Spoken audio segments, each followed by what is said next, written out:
What if I told you that the Spiritbone Torque is actually beating the Serpent Edge, especially for Goresh?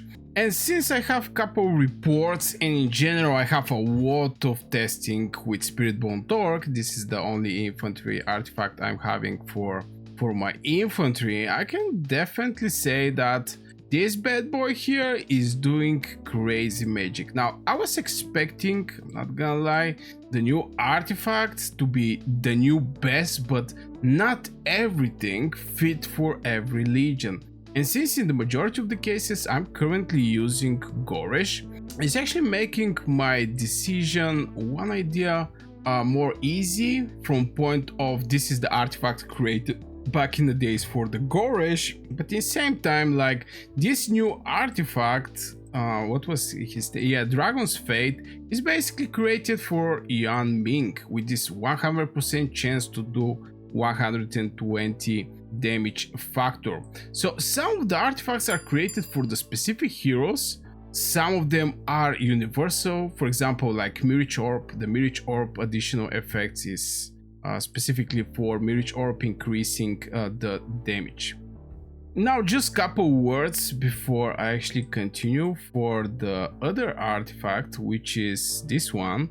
It's actually for the next 15 seconds, Legion gets 20% HP and deals diffused damage up to 3 enemy legions. Now this diffused damage is not that much, it's like 3000. I think the majority of the cases I saw the target gets so much speed. When getting HP, the hero Legion get 1% attack and defense for 10 seconds. This is maximum 10 stacks. So at total, this thing can actually get something like 5% defense and 5% attack, which is not actually increasing that much the survivability of the legions.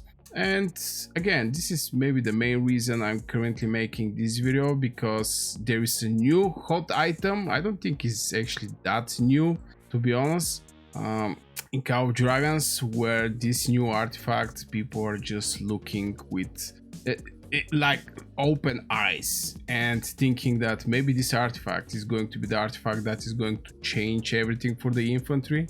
But I still believe, especially for the Goresh, this is the way to go with the Spiritbone Torque. And something that I really like for the Spiritbone Torque, and this was something that helped me so much in the fights, because right now I'm running like 5 mage legions, but the majority of the cases, like 90% from the time, I'm running 1 infantry legion, and after this I actually go with more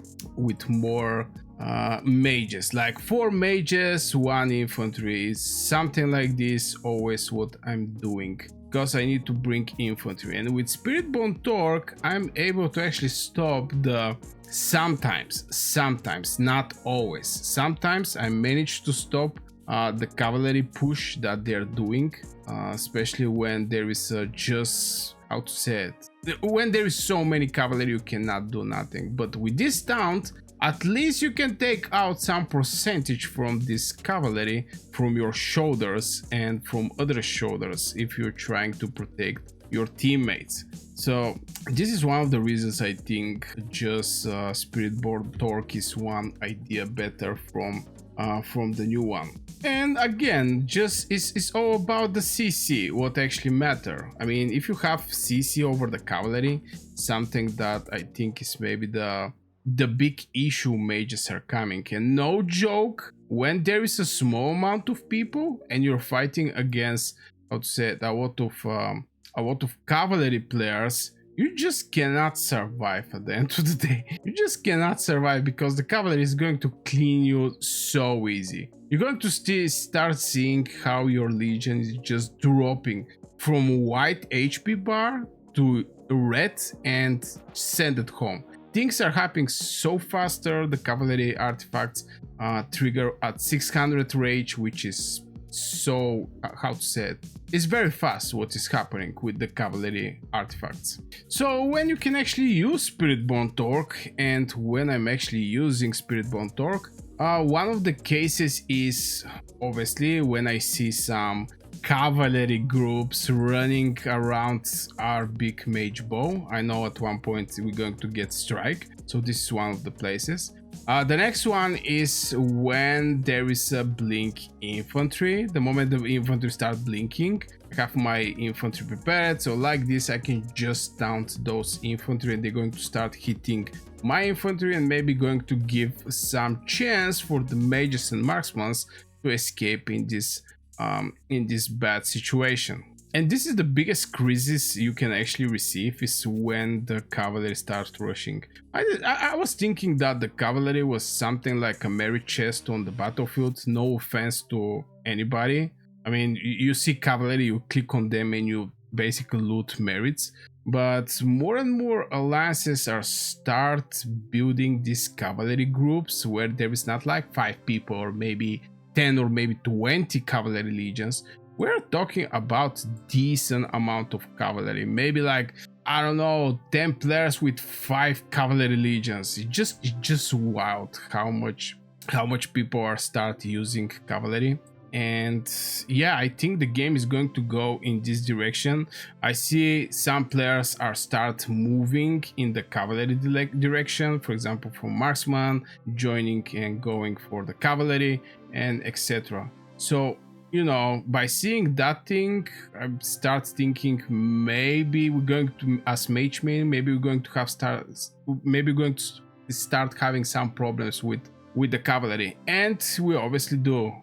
I end up in couple rushes, cavalry rushes, where I was not able to do absolutely anything there, just getting my mages get killed there. So obviously I go with my infantry and things change. I can say in ratio severely wounded, with Spiritbone Torque I get pretty decent results.